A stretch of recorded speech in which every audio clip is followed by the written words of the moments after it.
چلیے بھائی اگلا سوال کسی بھائی نے کیا کہ اگر نبی صلی اللہ علیہ وآلہ وسلم یہ دعا فرما سکتے ہیں کہ اے اللہ روح قدس کے ذریعے حسان کی مدد فرما، تو ہم لوگ کیوں نہیں کہہ سکتے کہ اے اللہ نبی صلی اللہ علیہ وآلہ وسلم اور مولا علی علیہ السلام کے ذریعے ہماری مدد فرما؟ یہ تو وسیلہ اور وسیلہ شرک کیسے ہو گیا؟ نہیں، وسیلے کو کوئی شرک نہیں کہتا، یہ بالکل جھوٹ ہے۔ وسیلے کو جنہوں نے شرک کیا سب سے پہلے میں نے اس کو رد کیا ہے۔ 6 وسیلے ہیں جن میں سے 5 تو کتاب و سنت سے ثابت ہیں، ایک کے بارے میں اختلاف ہے اور اس کو بھی ہم نے کوئی شرک نہیں کہا، نہ میں نے تو ایون بدعت بھی نہیں کہا، اور وہ وسیلہ ہے نبی علیہ السلام کا وسیلہ۔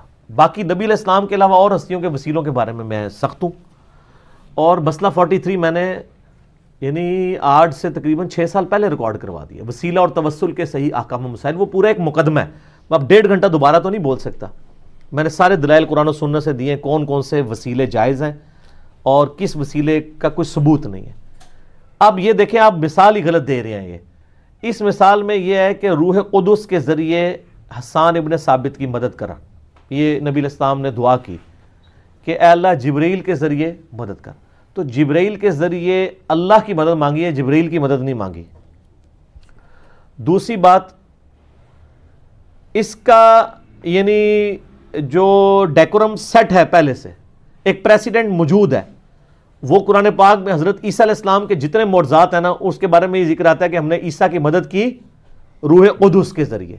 تو نبی علیہ السلام نے اسی کو لیا نا کہ اللہ تعالیٰ نے ڈیوٹیاں تفویض کرنے کے لیے فرشتے رکھے ہوئے ہیں، اور وہ فرشتے ان ڈیوٹیوں کے اوپر مامور ہیں، لیکن مانگنا کس سے ہے؟ اللہ سے۔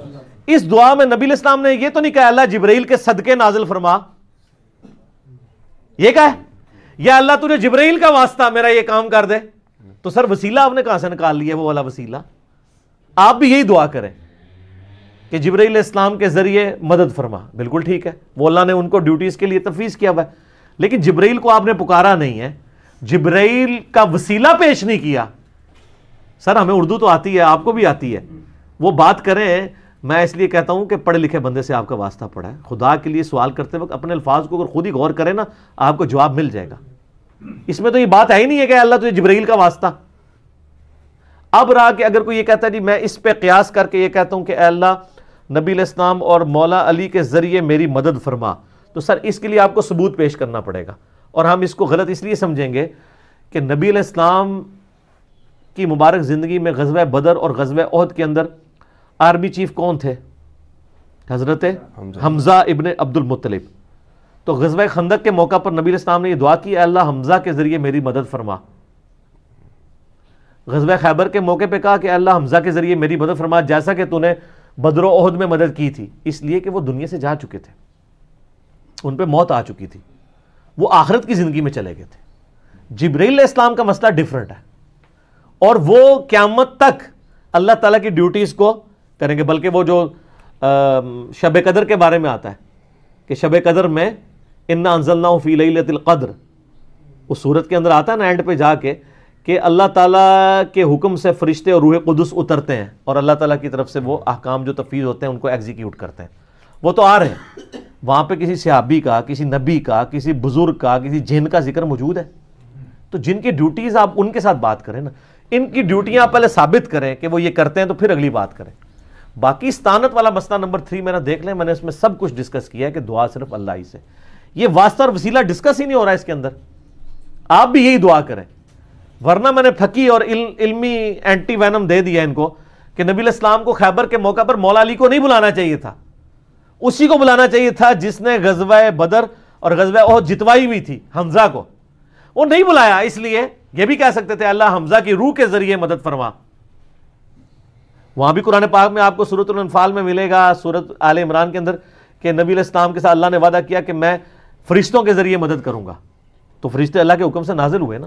ہاں ابھی آپ دعا کر سکتے ہیں اللہ فرشتوں کے ذریعے مسلمان جو آرمیز ہیں ان کی کافروں کے مقابلے میں مدد فرما، تو بالکل ٹھیک ہے، لیکن آپ ونس وہ کام کریں گے جو آپ اپنی مرضی سے تو کام کو ہی نہیں سائن کر سکتے نا، اور وسیلہ تو پھر بھی ثابت نہیں ہوگا۔ وسیلہ تب ہوگا جب آپ کہیں، جب نبی علیہ السلام نے یہ کہا ہو کہ اے اللہ تجھے روح قدس کا واسطہ، تجھے جبرائیل کا واسطہ، تجھے میکائیل کا واسطہ، تجھے اسرافیل کا واسطہ، یہ تو کوئی نہیں کہا۔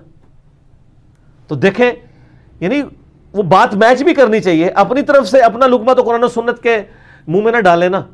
اس طریقے سے اگر آپ اینالوجی بنائیں گے تو پھر میں بھی انجینئرنگ کریں تھوڑی سی۔ مجھے یہ بتائیں کہ اینالوجیز کو اگر مان لیا جائے تو حضرت آدم علیہ السلام کو فرشتوں نے سجدہ کیا ہے. حضرت آدم علیہ السلام کا مرتبہ زیادہ ہے یا نبی صلی اللہ علیہ وآلہ وسلم کا؟ نبی صلی اللہ علیہ وسلم. تو کیا ہم نبی علیہ السلام کو سجدہ کر سکتے ہیں؟ لیکن آپ کی ڈاکٹرائن میں تو جو آپ جس طریقے سے کورالریز بناتے ہیں، تو اگر نبی آدم کو سجدہ ہو سکتا ہے تو امام الانبیاء صلی اللہ علیہ وآلہ وسلم کو کیوں نہیں ہو سکتا؟ تو آپ کہیں گے نہیں یار یہ کوئی ثابت نہیں ہے، الٹا منع کیا گیا ہے. ابو داؤد میں، ترمذی میں حدیث موجود ہے، ابن ماجہ میں بھی، کہ ایک صحابی نے حضور علیہ السلام کو سجدہ کیا، آپ نے فرمایا سر اٹھا، یہ کیا کر رہا ہے؟ تو ان کا یا رسول اللہ میں ہیرا نامی شہر میں گیا تھا، لوگ اپنے سردار کو سجدہ کرتے ہیں. آپ نے فرمایا کہ اگر میں سجدہ جائز سمجھتا تو بیویوں کو کہتا کہ وہ اپنے خامدوں کو سجدہ کریں اس حق کے سبب جو اللہ نے ان کو دیا ہے.